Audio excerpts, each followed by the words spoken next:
So, what do you think of these guys? And what do you think? Come with me. Of these guys.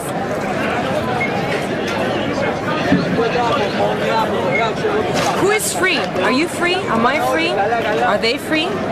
Are they free, the policemen? Or the people behind them? Inside the building, all protected behind all these walls? So what do you think is the solution? You have to think right now. No, don't think with your mind, I want you to think with your heart. Why have you come here? To learn how to fight. Says who?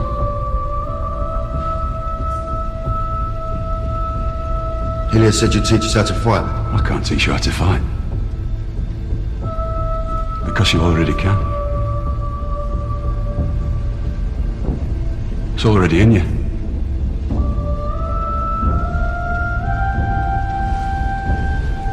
Where you going, Monroe? I can't do this. He's like...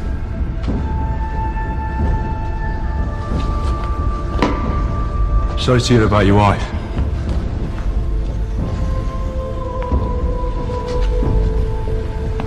For fuck's sake, Monroe.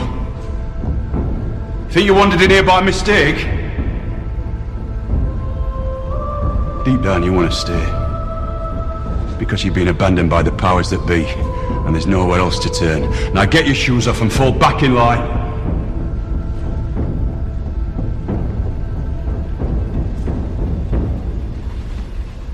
Get AIDS. Jump on a bus with a rucksack full of explosives. Government will dish you out a free car these days. But keep your head down, be a good citizen, and walk without a limp, and you get zip.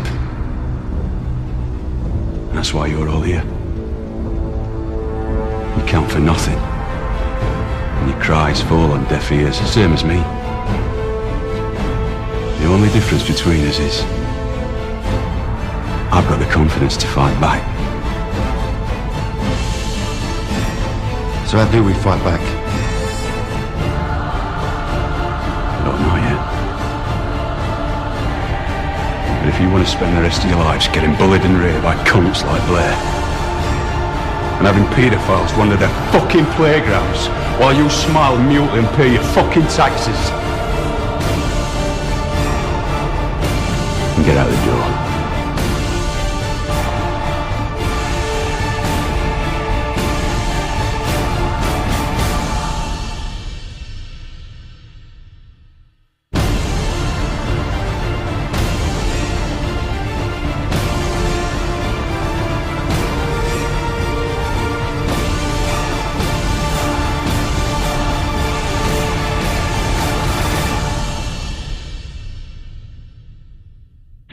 Or you can phrase it the way I do, which is identical to what you're doing with this difference. I'm not fighting the Illuminati. I'm fighting the ignorant. I don't even want to use words that I would like to use. The problem is the masses of ignorant people in the way who prevent you getting the solution. If intelligent man had to fight the power elite, they'd win. Because that's what strength is. What you have is the gormless masses who are the buffering, the packaging, the peanuts around the vase that is causing the problem. They are identifying with the master. It's like old, remember the German philosopher Hegel, the old master-slave relationship. It's been restated in so many ways by so many other great thinkers.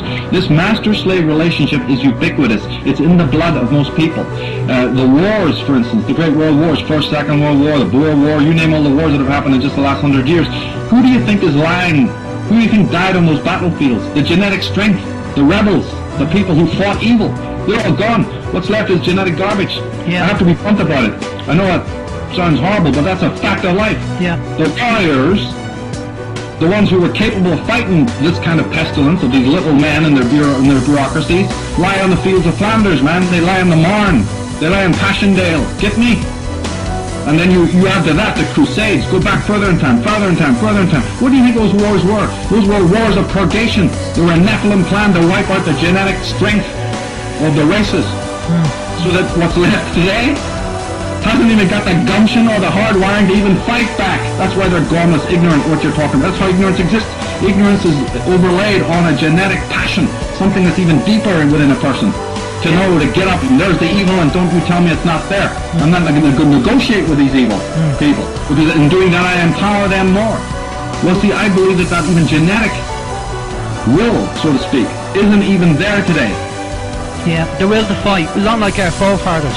No, you must be joking. They fought and they're dead, and that was the plan. In fact, most of the wars that were orchestrated to get them to spill their blood were completely contrived by the same Atlas cabal that I'm talking about. Ergo, Rothschilds, etc., etc. You know, we can get into all the names, and I've done so in my work. But basically, the same cabal, these architects of control, have organized these ritualistic wars in order to do that.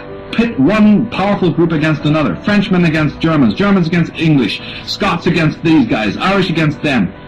Butcher each other while we sit back and clink our glasses and have a ball because we know what's coming 50 years from now with your kids.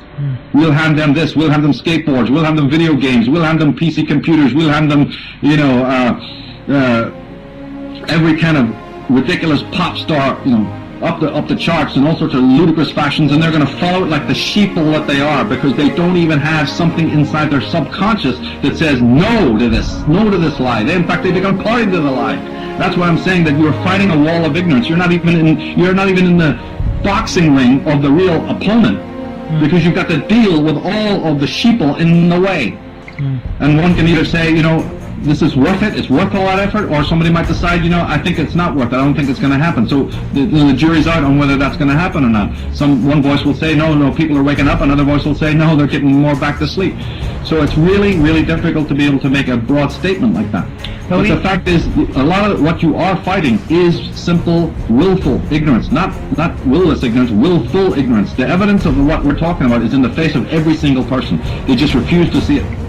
I'm sick of this, and I'll tell you why I'm sick of it. Because while these pathetic, naive people, despite all the evidence before them, are looking the other way, oh no, it's just paranoia. While they're doing that, they are allowing these people to impose their will on my children and my life, and I'm not having it. And if people would just engage a few more brain cells, open the eyes and look, they will see the scale of fascism, no other word for it, that we are being subjected to today. And if you don't wake up and you go on looking the other way, well, the fascism just gets more, and eventually it'll dawn on you, and by then it'll be too late. Don't look to me for sympathy when it happens, mate, because you got your chance now. But the point is that that's what we are. We're like creatures in a machine sucking our blood. We're like cattle. We are seen here to provide daybreakers. We are here to provide our souls, our money, our kids, everything. The globalists see it as if they control the entire society. And so this woman sees troops, SWAT teams, guns, FEMA camps. She feels safe. When she sees big black armored vehicles and tanks and big monolithic government buildings and thugs and CPS grabbing children and corruption, she just cozies up like a snake around their leg. But she comes into some red-blooded, tanned, redneck American who isn't her slave, and she comes in here with a man with a little bit of hair on his chest, and it just scares the living daylights out of her. She had thought she'd entered the ninth circle of hell. She was in a room with a fork-tailed devil. This is a domesticated slave. This is a domesticated worm. This is a domesticated serf. This is someone who sees a human who isn't castrated. I mean, I would imagine a domesticated pig in a pig pen watching a wild pig run around, out there in the field 100 yards away. That'd probably actually scare a pig, because it would have memories of being a free hog. It would have memories of running around squealing and rooting and having a good time. And it'd be sitting there eating its slop about to get slaughtered. That's another pig. That's scary. And it would squeal and run over to the humans and curl up and go, do something about that pig out there. It's so deadly. I mean, it's disgusting. It's like a cow in a squeeze chute at a slaughterhouse before the gas bolt comes down and drives a hammer into its head and fells it and kills it so it can be rendered down into T-bone steaks. Imagine, it getting angry at a cow in a field. Oh, look at that cow in a field. It has horns. It hasn't been dehorned. I had my horns cut off a long time ago. I've had all my vaccines. I'm going into the slaughterhouse. Oh, I like the government. Oh, I love it. I'm here by my legs and drain me of blood. I love serving government. It's so much fun. It's so good. So, are we going to make a stand now and draw a line in the sand and say here and no further? In fact, we're going to roll this back? Or are we going to wait until it's got really, really extreme, by which time there'll be so much infrastructure in place that drawing a line in the sand will be a serious challenge?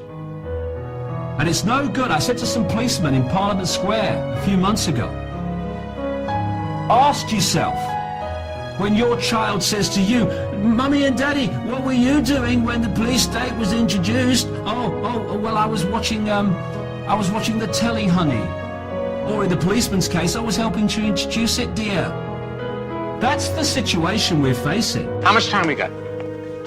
Yesterday, for further consultations with his government, he returned to the Vienna. This is Ed Fletcher in Vienna. Take 2, Q Howard. I don't have to tell you things are bad. Everybody knows things are bad. It's a depression. Everybody's out of work or scared of losing their job. The dollar buys a nickel's worth. Banks are going bust. Shopkeepers keep a gun under the counter. Punks are running wild in the street. There's nobody anywhere who seems to know what to do, and there's no end to it.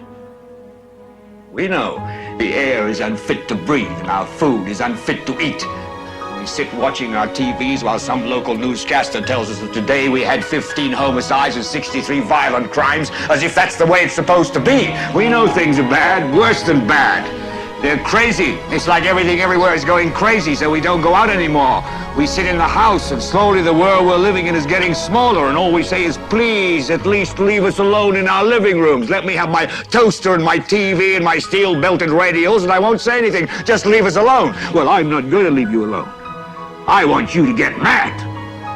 I don't want you to protest. I don't want you to riot. I don't want you to write to your congressman because I wouldn't know what to tell you to write. I don't know what to do about the depression and the inflation and the Russians and the crime in the street. All I know is that first, you've got to get mad. You've got to say, I'm a human being. God damn it. My life has value. So, I want you to get up now. I want all of you to get up out of your chairs. I want you to get up right now and go to the window, open it, and stick your head out and yell, I'm as mad as hell, and I'm not going to take this anymore! And it's not a case of waiting for frontman Obama or anyone else to say, this is what the solutions are. They won't create solutions. They're not supposed to create solutions. We need to do it. And we do that by supporting each other, by letting the fault lines that divide us fall, and by ceasing to cooperate with the system. And when that happens, the system cannot survive, because we are absolutely essential to holding it together. Because, like I said earlier, a pyramid, the bottom holds the top up, not the other way around. And if we just walk away from this system by letting go of fear of not walking away, and just stop acquiescing with our own enslavement, then we'll hear a lot of bangs behind us, because the pyramid will fall, and then we can start building a different system, perhaps no system at all in that sense, where we'll live in a world very different from the one we have. We're looking at the end of the trinket society, and that's a good thing, because the trinket society thinks it controls the trinkets. The trinkets control the people, right? The desire for them. And we're going to live in a different world, but the system that has enslaved us has to go. And it's not in the power of these families to say if we live in the world they want or not. It's in our say.